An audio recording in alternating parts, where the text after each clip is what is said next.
के सदर बाजार थाना क्षेत्र में बजरंग दल के कार्यकर्ताओं ने मुंबई के एक कव्वाल को एक हिंदू महिला के साथ आपत्तिजनक हालत में पकड़कर पुलिस के हवाले किया है।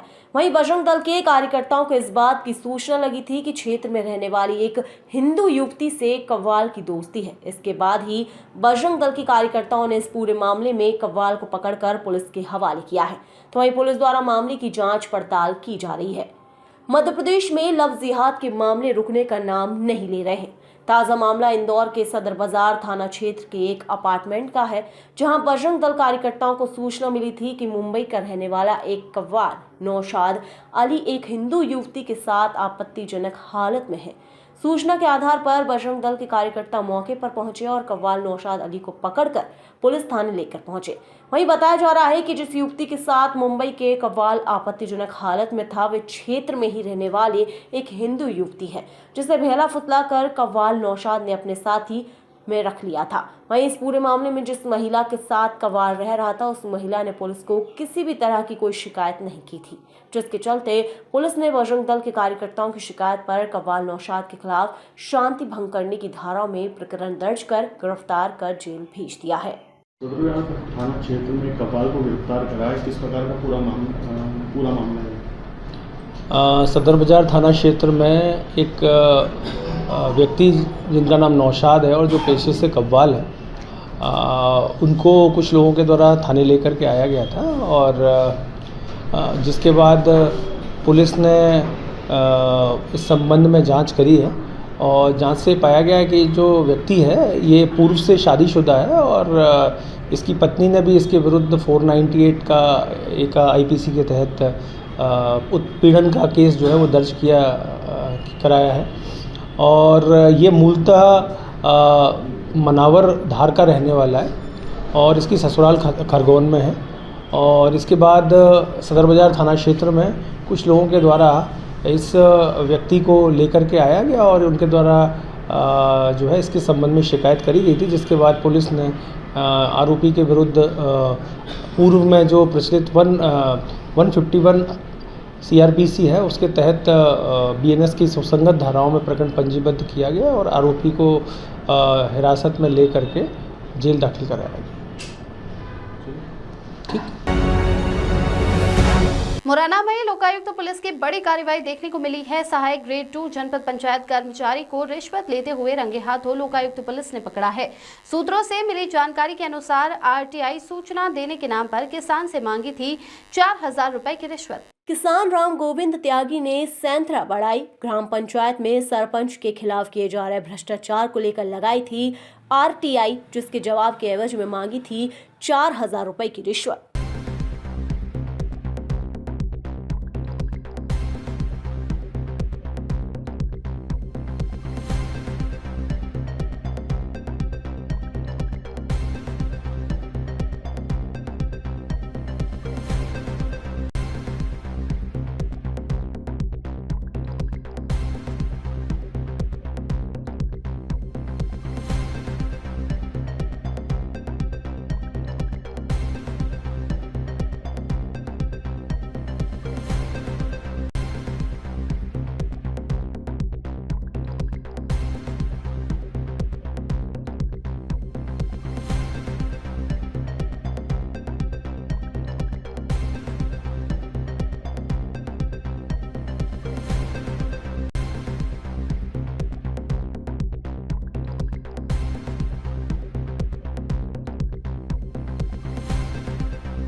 शाजापुर में कृषि और उद्यानिकी में स्टार्टअप के माध्यम से रोजगार के अवसर बढ़ाए जाने को लेकर स्थानीय कृषि विज्ञान केंद्र में किसानों व युवाओं के लिए एक दिन की वर्कशॉप का आयोजन किया गया। इस दौरान जवाहरलाल नेहरू कृषि विश्वविद्यालय जबलपुर के कृषि व्यवसाय प्रबंधन संस्थान के निदेशक डॉक्टर मोनी थॉमस ने किसानों व युवाओं को वित्तीय और तकनीकी सहायता प्रदान करने, जिससे कि वे नवाचार कर अपने व्यवसाय का विस्तार कर संतार, फल, सब्जियां, फूल और जैविक खेती सहित अन्य बागवानी उत्पाद उगाकर उनकी मार्केटिंग कर रोजगार के अवसर पैदा करने के लिए पावर पॉइंट प्रेजेंटेशन के माध्यम से प्रेरित किया। वहीं उन्होंने शाजापुर जिले को कृषि टूरिज्म के लिए विकसित करने की बात कही। कार्यक्रम में कलेक्टर रिजू वाफना ने वर्कशॉप को संबोधित करते हुए कहा कि एआई के माध्यम से व्यवसाय स्थापित करना होगा। आज कृषि के क्षेत्र में लाभ कैसे हो, इस पर ध्यान देने की जरूरत है। ग्रामीण क्षेत्र में आगामी समय वापसी का है। कोरोना में भी हमने देखा लोग अपने गांव की ओर रुख कर रहे थे। कलेक्टर रिजू वाफना ने कहा कि शाजापुर जिला कृषि व उद्यानिकी के क्षेत्र में भारत में तेजी से उभर रहा है। यहाँ के प्रगतिशील कृषकों को कृषि में अपने कामों को लेकर राष्ट्रीय स्तर पर नवाजा जा रहा है। हमारा प्रयास है कि यहाँ के युवागण व किसान बंधु कृषि उद्यानिकी के व्यवसाय में आगे आकर नवाचार करें। इस दौरान वरिष्ठ वैज्ञानिक डॉक्टर GR अमवातिया, उप संचालक महेश चौहान, वरिष्ठ वैज्ञानिक डॉक्टर SS धाकड़ मौजूद थे। जवाहरलाल नेहरू कृषि विश्वविद्यालय के JNK यूनिवर्सिटी है, वहाँ से डॉक्टर मोनी थॉमस सर जो कि बिजनेस मैनेजिंग डायरेक्टर हैं, वहाँ के प्रमुख हैं, उनके द्वारा आज यहाँ पे कार्यक्रम में युवाओं को कैसे मतलब बिजनेस स्टार्टअप किया जाए या जो फार्मर है जो कृषि प्रधान मतलब फसलें करके और अपना मतलब बिजनेस में आगे बढ़ाना चाहते हैं, उस हेतु आज का ये कार्यक्रम आयोजित किया गया है, जिसके अंतर्गत मतलब उद्यानिकी फसलों के साथ साथ एग्रीकल्चर फसलें या पशुपालन से संबंधित या मत्स्य पालन से संबंधित जो भी एग्री बिजनेस करना चाहते हैं युवा और किसान, उनके लिए कार्यक्रम आयोजित किया गया है।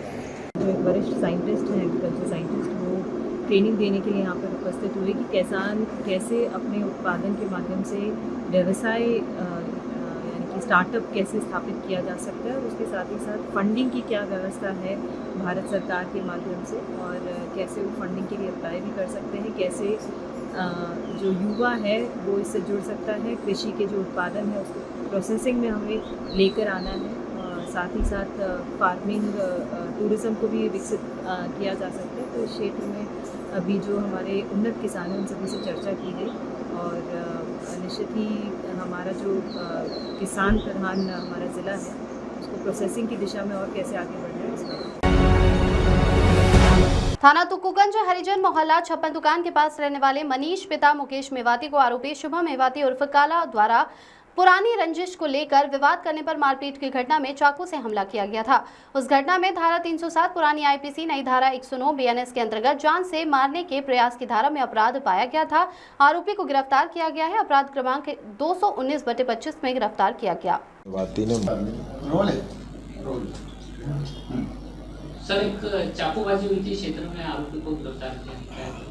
ये अपने थाना तुकुगंज में 56 दुकान के पास में हरिजन मोहल्ला बोला जाता है, वाल्मीकि मोहल्ला भी बोला जाता है। उसमें रहने वाले मनीष मेवाती का उनके पड़ोसी शुभम मेवाती से झगड़ा हो गया था। इसी बात पर उनके साथ जो मारपीट की घटना में उनको चाकू से चोट आई थी।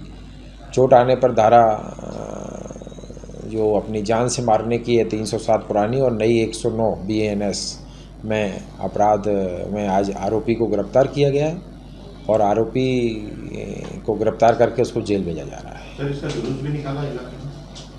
हाँ, मतलब उसको घटनास्थल तस्दीक कराने के दौरान ले गए थे और उसको चूँकि उसने जहाँ लोगों में भय उसका होना, भय को रोकने के लिए अपन ने उसको वहाँ पर घुमाया है। भागने में क्या हाथ पाँव में भी चोट आई? हाँ, पुलिस से भागने के दौरान उसको उसी हाथ में चोट आ गई है जिससे उसने चाकू मारा था।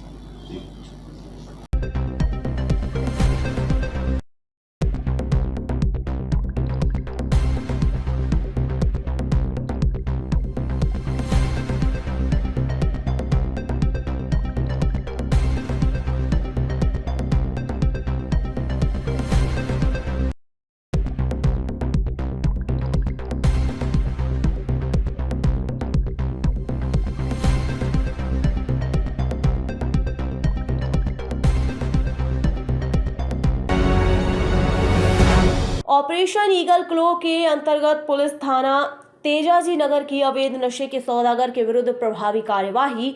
अवैध मादक पदार्थ एमडी ड्रग्स की तस्करी करने वाले तस्कर को 76 ग्राम एमडी ड्रग्स के साथ पुलिस थाना तेजाजी नगर ने किया गिरफ्तार। आरोपी पर पूर्व में भी अन्य थानों में एमडी ड्रग्स के अपराध पंजीबद्ध है। तस्कर से एक मोबाइल सहित कुल 70 लाख रुपए का मशरूका बरामद। इंदौर नगरीय क्षेत्र में अवैध नशे की गतिविधियों पर अंकुश लगाने हेतु इनमें संलिप्त बदमाशों के विरुद्ध प्रभावी कार्यवाही के निर्देश वरिष्ठ अधिकारियों द्वारा दिए गए हैं। उक्त निर्देशों के तारतम्य में अवैध मादक पदार्थों की गतिविधियों पर नियंत्रण हेतु पुलिस उपायुक्त जोन 1 विनोद कुमार मीना व अतिरिक्त पुलिस उपायुक्त जोन 1 इंदौर आलोक कुमार शर्मा के मार्गदर्शन में सहायक पुलिस आयुक्त आजाद नगर रविंद्र बिलवाल द्वारा थाना प्रभारी तेजाजी नगर को निर्देश दिए गए, जिस पर पुलिस थाना तेजाजी द्वारा दिनांक 2/6/2025 को थाना क्षेत्र में भ्रमण एवं संदिग्धों की चेकिंग करते हुए राला मंडल रोड तेजाजी नगर इंदौर पर पहुंचे, जहां एक व्यक्ति पैदल आता हुआ दिखाई दिया, जो पुलिस को देखकर घबराने लगा तथा भागने का प्रयास करने लगा, जिसे हमराही फोर्स की मदद से घेराबंदी कर पकड़ा तथा उसका नाम पता पूछने पर उसने अपना नाम ताहिर उर्फ सैंडीवाला शाह उम्र 28 साल निवासी अमन नगर मूसाखेड़ी इंदौर बताया। संदिग्ध ताहिर उर्फ सैंडीवाला की तलाशी लेते उसके पास से अवैध मादक पदार्थ 76 ग्राम एमडी ड्रग्स कीमत करीबन 70 लाख रुपए होना पाई गई है। वहीं आरोपी ताहिर उर्फ सैंडीवाला का उक्त कृत्य अपराध धारा 8/22 एनडीपीएस एक्ट के तहत दंडनीय होना पाए जाने से गिरफ्तार किया गया है। आरोपी के विरुद्ध थाना तेजाजी नगर इंदौर पर अपराध क्रमांक 284/2025 धारा 8/22 एनडीपीएस एक्ट का कायम किया गया है। आरोपी से अवैध मादक पदार्थ एमडी ड्रग्स के क्रय विक्रय व परिवहन करने के संबंध में पूछताछ की जा रही है। आरोपी ताहिर उर्फ सैंडीवाला उम्र 28 साल निवासी अमन नगर मूसाखेड़ी इंदौर। थाना तेजाजी नगर के द्वारा एक ऑपरेशन क्लॉ के तहत ईगल क्लॉ के तहत एक कार्रवाई की है, जिसमें कि एक जो पुराना जो एनडीपीएस में कार्रवाई हो चुकी है, उस तस्कर को पकड़ा है, ड्रग पेडलर को। उसका नाम सैंडीवाला है। यह मूलतः मूसाखेड़ी का रहने वाला है। यहाँ पर शाम को तेजाजी नगर की जब टीम राला मंडल पर चेकिंग कर रही थी चौराहे की तरफ, तभी एक व्यक्ति संदिग्ध आता हुआ दिखाई दिया। जब उसको घेराबंदी करके उसकी तलाशी लेगी, हिरासत में लिया गया, तलाशी लेगी तो उसके कब्जे से 76 ग्राम एमडी निकली है और मिली। तो इस पर से थाना तेजाजी नगर में 8/22 एनडीपीएस एक्ट के तहत केस रजिस्टर किया कर इन्वेस्टिगेशन में लिया गया है और उससे पूछताछ की जा रही है। इसमें इसके खिलाफ पूर्व में भी अपराध पंजीबद्ध है, लगभग 3 अपराध पंजीबद्ध है। अब ये कहाँ से इसको लेकर आया, इस संबंध में पूछताछ की जा रही है। फिलहाल इसमें केस रजिस्टर कर लिया गया है और इसमें लाखों की इस एमडी ड्रग्स की कीमत है।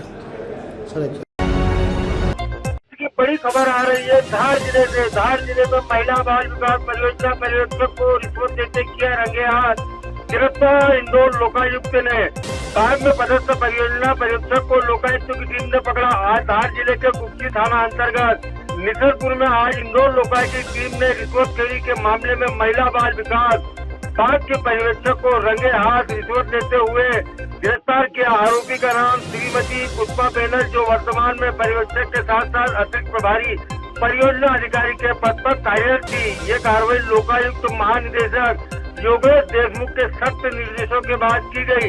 शिकायतकर्ता सुशीला बघेल ग्राम भमोरी की रहने वाली है और राधा कृष्ण स्वयं सहायता समूह की संचालिका है। ये समूह आंगनवाड़ी केंद्रों में बच्चों के लिए मध्याह्न भोजन तैयार करने और वितरित करने का कार्य करता है। सरकार द्वारा स्वयं सहायता समूह को इस कार्य के लिए हर महीने 9,000 की राशि प्रदान की जाती है, जो सीधे समूह के खाते में जाती है। लेकिन आरोपिया पुष्पा बैनर ने मार्च अप्रैल 2025 की राशि खाते में डलवाने तथा मई माह की राशि जारी करने के एवज में सुशीला बघेल से 6,000 रुपए की रिश्वत की मांग की थी। इस शिकायत को गंभीरता से लेते हुए लोकायुक्त इंदौर के पुलिस अधीक्षक श्री राजेश सहाय के मार्गदर्शन में शिकायत का सत्यापन किया गया और आरोप सही पाए जाने पर ट्रेप दल गठित किया गया।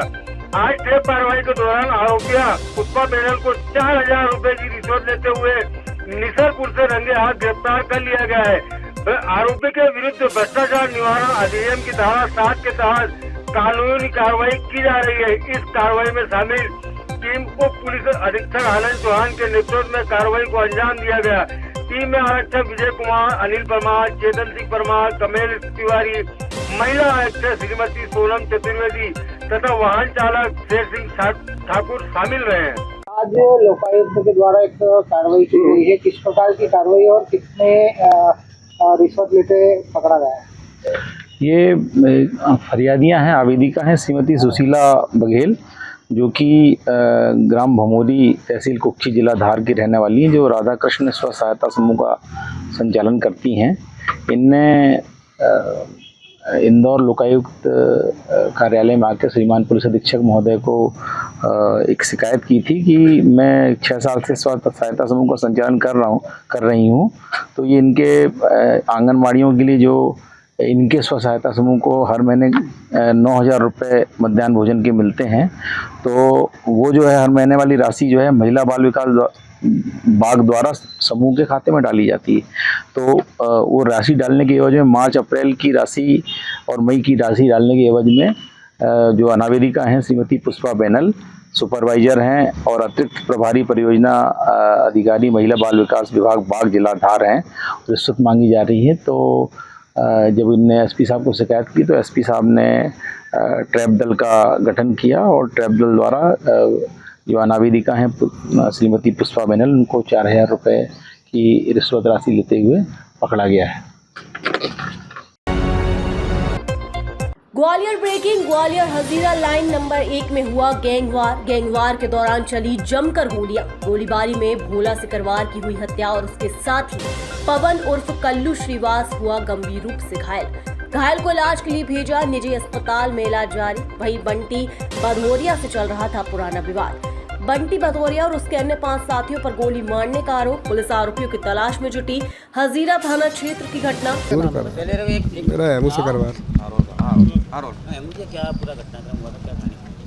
किराने की दुकान पर गया था घर का सामान लेने के लिए। वहाँ पे शिवा राजावत, रानू राजावत, बंटी भदौरिया, 4-5 और अन्य लोग, इन सब ने मिल के एक राय होकर उसमें गोली मारी।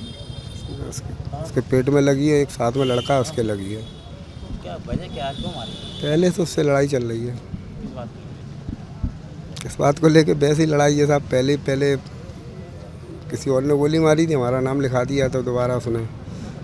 बाकी की जानकारी सब सीएसपी साहब को है। नहीं, सीएसपी साहब को पूरी जानकारी है, हमें कुछ जानकारी नहीं। हमसे ज़्यादा जानकारी सीएसपी साहब को है, नागन सिकरवार को पूरी जानकारी है। कत्ल किसने किया है, क्यों किया है, कैसे किया है, पूरी जानकारी है। वो बराबर पैसे लेते हैं। हजीरा थाना क्षेत्र के अंतर्गत गली नंबर 1 में फायरिंग की घटना हुई थी, जिसमें भोला सिकरवार और पवन उर्फ कल्लू को गोली लगी थी। यह गोली संभवतः बंटी भदौरिया और उनके साथियों द्वारा चलाई गई है। इसमें जो है अभी भोला सिकरवार की अनफॉर्चुनेटली मृत्यु हो गई और जो है पवन है वो स्टेबल है, उसके राइट लेग में गोली लगी है। बंटी और उसके साथियों को गिरफ्तार जल्द से जल्द किया जाएगा। इसमें इनका विवाद कई समय से चल रहा था। पूर्व में भी दोनों पक्षों की एक दूसरे के ऊपर एफआईआर कराई गई थी और ये विवाद कई समय से चल रहा था। उस विवाद को लेके आज इनके बीच में मारपीट हुई और फिर उसके बाद ये गोली चली। विवाद की वजह जैसे कि मैंने बताया कि कुछ एफआईआर पहले भी 307 की एक पक्ष की दूसरे पक्ष पे कराई गई थी, तो उसका संभवतः आज रिटेलिएशन था और उस रिटेलिएशन में आज गोलियां चलाई गई। शराब बेचने वाला का भी मामला, शराब बेचने का भी बताया जा रहा है कि जो है ये भोला सिकरवार शराब बेचता था, जिससे बंटी भदौरिया को कुछ आपत्ति थी और उसको भी लेके संभवतः हो सकता है विवाद हुआ। अब सीसीटीवी फुटेजेस दिखाए जा रहे हैं, टीम मौके पे और जल्दी आ रहा है। अभी ये क्लियर नहीं है, पीएम के बाद क्लियर होगा संभव। अभी नंबर आरोपी भी क्लियर नहीं है। जो है अपने ये बंटी भदौरिया और उसके साथ जो साथी थे उनकी फुटेज के द्वारा तलाश की जा रही है। लगभग कितने फायर होंगे अभी कहा नहीं जा सकता, पीएम के बाद ही पता। मुरैना ब्रेकिंग। खिडोरा से मुरैना आ रही यात्री बस शेरपुर चौराहे पर पलटी। खिडोरा गांव से अहरोली जा रही यात्री बस शेरपुर चौराहे पर अचानक पलट गई, जिसमें आधा दर्जन लोग घायल हो गए। घायलों का इलाज के लिए जौरा और कैलारस हॉस्पिटल में एडमिट कराया गया है। वहां उनका उपचार किया जा रहा है। हालांकि बस किस कारण पलटी है उसका पता नहीं चल पाया है। घटना में कोई भी जनहानि नहीं हुई है।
जिले के सादलपुर थाना क्षेत्र के ग्राम जोआदा में पुराने आपसी विवाद ने हिंसक रूप ले लिया। मामला तब बिगड़ा जब समझौते की बातचीत के नाम पर एक पक्ष ने दूसरे पक्ष को बुलाकर उन पर जानलेवा हमला कर दिया। हथियारों से लैस होकर एक पक्ष ने हमला किया, जिसमें कई लोग गंभीर रूप से घायल हो गए। पीड़ित ऋतिक ने बताया कि महेंद्र कन्हैया लाल और शिव नारायण ने उन्हें ग्राम जोआदा में विवाद सुलझाने के बहाने एक स्थान पर बुलाया, लेकिन वहां समझौते की जगह पूरी तैयारी के साथ ऋतिक, मायाबाई, मधुबाई और अनिल पर धारदार हथियारों और डंडों से हमला किया। वहीं इस हमले में ऋतिक के सिर में गंभीर चोटें आई हैं, जिसे इलाज के लिए धार जिला अस्पताल में भर्ती कराया गया है। वहीं अन्य लोगों को भी चोटें आई हैं। ऋतिक और पीड़ित परिवार का आरोप है कि यह हमला पूरी तरह से योजना बनाकर किया गया था। सबसे चिंता की बात यह है कि पीड़ितों का कहना है कि उन्होंने पुलिस से मदद की गुहार लगाई, लेकिन उन्हें कोई राहत नहीं मिली। यहाँ तक कि घटना के बाद भी उनकी बात को गंभीरता से नहीं लिया गया। फिलहाल सादलपुर पुलिस ने आरोपियों के खिलाफ विभिन्न धाराओं में मामला दर्ज कर लिया है और मामले की जाँच जारी है। सर, ये 3 पेशेंट आए हैं। हाँ, ये जोआदा गांव से आए हैं। मारपीट का मामला है और 3 पेशेंट आए हैं। एक का नाम है ऋतिक, एक का नाम है अनिल और एक महिला है जिसका नाम है मधु। ऋतिक को सर पे ज़्यादा चोट आई है, इसको 4 से 5 टाँके आए हैं। उनको प्राइमरी ट्रीटमेंट देके हमने मेल सर्जिकल वार्ड में एडमिट कर दिया और आगे का ट्रीटमेंट वहीं कंटिन्यू चल रहा है। डॉक्टर राहुल लिंगवाल। क्या नाम आपका? ऋतिक पटेल। ये आपके साथ मारपीट करी, किसने मारपीट करी? ये हमारे गाँव वाले महेंद्र बगरोदिया और रामेश्वर बगरोदिया और ये कन्हैयालाल बगरोदिया और शिव नारायण बगरोदिया। क्यों मारपीट करी? पुराने विवाद थे। क्या विवाद था? पुराना विवाद था कि हमारे साथ में एक रहता, उसको मतलब रहने नहीं दे रहे थे घर वाले ने। हमने छोड़ भी दिया था उनको, जिसके बाद भी उन्होंने हमको धोखे से बुला लिया गाँव चौक में कि आ जाओ बातचीत करेंगे बैठ कर। वो 15 मतलब 10-12 जने थे, मिल के मारा हम दोनों भाइयों को। उनको मारा, लेडीज उनको भी मारा। अच्छा, समझौता करना आपको बोला और वहाँ पे आपके साथ मारपीट? हाँ, मारपीट करी। अच्छा, कितने लोग थे वो? 10-12 जने थे। राड थी उनके पास, तलवार थी, दारिया था, लठवन भी थी। अच्छा, आपके अलावा महिलाओं के साथ भी मारपीट करी? मारपीट करी महिलाओं के साथ भी। मेरी मम्मी को मारा, दीदी को भी मारा। ठीक है। अच्छा, आपने रिपोर्ट दर्ज करवाई, क्या बोले रिपोर्ट? मेरे को तो जब वो पुलिस के पास मतलब गए थे तो मेरे को होश नहीं था सही साथ, तो उनके हिसाब से उन्होंने भी बना ली रिपोर्ट। ठीक है। ऋतिक पटेल। क्या नाम आपका? माया। ये आपके साथ मारपीट करी, किसने मारा? हमारे पुराना था तो उन्होंने बुलाया हमारे के और समझो तो करांगे ठीक है। तो हम तीन ही छोरा चले गया, 3 पे मारपीट करने लगा। हम चले गए साथ में, तो हमारे भी मारपीट करी। कालू है, महेश है, वो मुकेश है। अच्छा, इनके अलावा कोई लोग थे मारपीट? न रहते वहाँ तो हम नहीं पहचानते इनके, न रहते वहाँ। अच्छा, किस चीज़ से मारपीट करी उन्होंने? दारिया था, तलवार ना थी, लठ ना थी, बाठा था, सब चलाया उन्होंने। मतलब अच्छा, कौन से गाँव रहते हो आप? जो आओदा। आपके अलावा कोई किसके साथ मारपीट करी? बहुत सारे थे वहाँ, तो किसके किसके नाम ध्यान दें। आपके अलावा किसके साथ? लड़की के मारी, मेरे मारी। हाँ, लड़की के मारी का सब हाथ में पाँव में उनकी बहन है, या एक काली काली नाम है, वहाँ सकतरी रहती है, उसने बातें पड़ी कि मेरी छोरी का गला वाला दबा दिया इसने। महिला भी थी? हाँ, महिला भी थी। उसने गला वाला दबाया, इसको हाथ पकड़ लिया। माया। इंदौर कलेक्टर कार्यालय पहुंची आशा जन सुनवाई में अपनी लंबित सैलरी की मांग सैकड़ों की संख्या में पहुंची कार्यकर्ता मीडिया से चर्चा करते हुए कहा कि हम सरकार के सभी नियमों का पालन कर रहे हैं, परंतु दिन पर दिन महंगाई बढ़ रही है, किंतु हमें समय पर वेतन नहीं मिल रहा है। अगर हमारा भुगतान 2-4 दिन में नहीं होता तो हम हड़ताल करेंगे। बताएं क्या है मामला और आप किस लिए आए हैं? जी, हम लोग यहाँ इंदौर जिला की अर्बन की आशा कार्यकर्ता हैं और मध्य प्रदेश में पिछले 4 से 5 माह का भुगतान देरी से किया जा रहा है, लंबित भुगतान है। चूँकि आज हम लोग यहाँ कई बार कलेक्टर ऑफिस आए हैं, सैकड़ों की हजारों की तादाद में प्रदर्शन किए, हड़ताल की है और कलेक्टर महोदय को ज्ञापन देना है, कभी नहीं मिले हैं। और आज 3/6/2025 को इंदौर कलेक्टर महोदय की जन सुनवाई में उपस्थित हुए, उन्हें इस मामले से अवगत कराया गया है और आज उनसे हमसे मिले हैं, हमें खुशी हुई है। और जो समस्या लेके आए हैं भुगतान को लेकर के, लंबित भुगतान के लिए, उन्होंने आश्वस्त किया है कि 1 सप्ताह के अंदर अंदर आपका लंबित भुगतान करवा दिया जाएगा। अगर 2 से 4 दिन के अंदर हमारा लंबित भुगतान नहीं होता है तो पूरे मध्य प्रदेश में कार्यबंद हड़ताल करने के लिए आशा और पर्यवेक्षक बना बाधित है। आपका परिचय? ड्यूटी में आशा पर्यवेक्षक 1 तय थी, क्योंकि प्रदेश अध्यक्ष कविता सोरेन।